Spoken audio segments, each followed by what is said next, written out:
Okay, so I'm going to use this video to answer some criticisms from both the alt-right and from SJWs. Okay, so I've had a few people comment that when I talked about moving past race, that I can say that, but I wouldn't want to live in a non-white country. Of course, I wouldn't want to live in a non-white country. You know, if I did, then I would see how messed up all non-white countries are. Well, the fact is that I do live in a non-white country. I live in Thailand, and I really like it. I really enjoy Thailand. Now, Thailand is a Southeast Asian country, so I've never lived in an African country or a South American country. I can't speak on that, but I do know that living in Thailand, people are very pleasant. Thai society values keeping things calm. Now, of course, Thai people are just like any people. You do see violence and very, very little, man. Very, like, seeing somebody getting upset in public is sort of like, whoa, that's kind of strange. People kind of like really shy away from that. Like, people generally really value being calm and smiling, and even if they don't feel like smiling, they still smile. And so that's good and bad. But I enjoy living in Thailand, which is a non-white country. So I don't think that criticism really is valid. They also talk about the white genocide a lot, and about how the white genocide must stop. Well, so there are two types of genocide. One is the actual going and killing of an ethnic group, and the other one is like breeding them out, like eliminating them through breeding them out, or reducing their numbers, or so. Okay. Now, that you could make an argument for white genocide in that case. However, white people are the ones who are not having babies. So, if white people are not having babies, it is hard to argue that another force is some conspiratorial forces committing genocide upon them. Okay, now that said, I know that, for example, London in England, that the native English people, the native white English people, are a minority in London, the capital city in England. Okay, so that strikes me as problematic, to use the SJW term. And I think that that's going to lead, and understandably so, through anger and fear from the native British population. And it's understandable. I mean, if Bangkok, the capital city of Thailand, if Thai people became, ethnic Thais, became a racial minority in Bangkok, you better believe that Thai people would have put a stop to that a long time ago.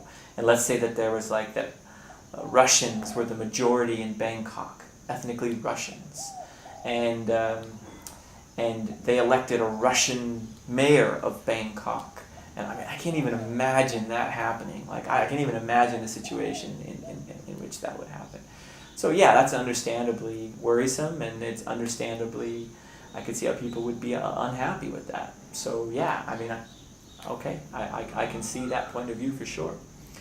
Okay, so let's look at some criticism from social justice warriors. Okay, so they tell me that I've never experienced racism or sexism, and therefore I don't get to talk about them being racist and sexist because I'm a white male, and therefore I don't get to talk about that. I have to be quiet when everyone's talking about racism or sexism. Well, the problem with that is that I also, like I said, live in Thailand, and I'm a racial minority in Thailand. I'm a foreigner. And people you know, Thai people have all sorts of these conceptions about me. I speak Thai, so I can also hear gossip about myself and people bad-mouthing me as a foreigner. It doesn't happen all the time, but it does happen. I have hair on my arms, where very, very few Thai people have hair on their arms. So people will rub my arms because they just think it's kind of cool and weird that I have hair on my arms. They'll just rub my arms. People talk about, I've had sort of like poorer Thai people talk about Farang land, which is basically like white foreigner land. They'll ask questions about white foreigner land as if we all come from one place. You know, they'll try to overcharge me because they see I'm a foreigner. You know, so I mean, I experience this racism as a ethnic minority in Thailand, and you know, I could try to create some identity where I'm a victim from those shifty Thais who are, you know, oppressing me, and I just don't. I don't even see, you know, the value of that, or why would I do that? So then you could also say, but this is not only limited to Thailand. When I used to live in the United States, in California, I grew up in a predominantly Mexican-American neighborhood. I was called gringo, I was called white boy, like, I hate white boys. You know, I heard that talking to me directly. So, you know, it's not as if I never experienced these things. My first job was at a Native American reservation. I was the only white male in the department. It was at the gaming center there. Everyone else in my department was female and Native American. I was the only white male.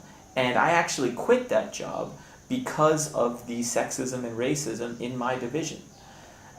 They could come in whenever they wanted, but if I was literally 1 minute late, then I was, you know, had a talking to. They could take 20-minute bathroom breaks, but if I took a bathroom break every hour for 1 minute, then, you know, they would get on me, or whatever, you know, just gone and back for whatever, 2 minutes, but they could literally go to the bathroom for 20 minutes at a time and no one said anything. And it was because my feeling from it was that I was male and I was white, and therefore their in-group preference for themselves. So, I mean, I experienced that. I even quit because of it. And I have nothing against Native American people, but I did experience that. And I'm not going to project myself as some victim to these people. I mean, they had, okay, so racism is power and prejudice. So they had power over me. I mean, my boss was Native American. All my coworkers were Native American. They could choose to, you know, basically force me out of the job. So that's power. That's racism, you know. You know, to say that I've never experienced sexism or racism is just wrong. I mean, yes, okay, I don't know what it's like to be black in America. I mean, okay, fair. That's a fair statement. But I do know what it's like to be a racial minority and to be in a situation where I am experiencing sexism and racism by my bosses and in my community. So I thought I'd just go ahead and answer a couple of the criticisms from both the right and the left to my channel here. I'm trying not to be really on either side. I'm trying to just express my opinions, whatever they may be, and accept criticism from people who disagree or who can show me where I'm wrong. That's fine too. So that said, thank you for watching, and I'll see you in the next video. Bye.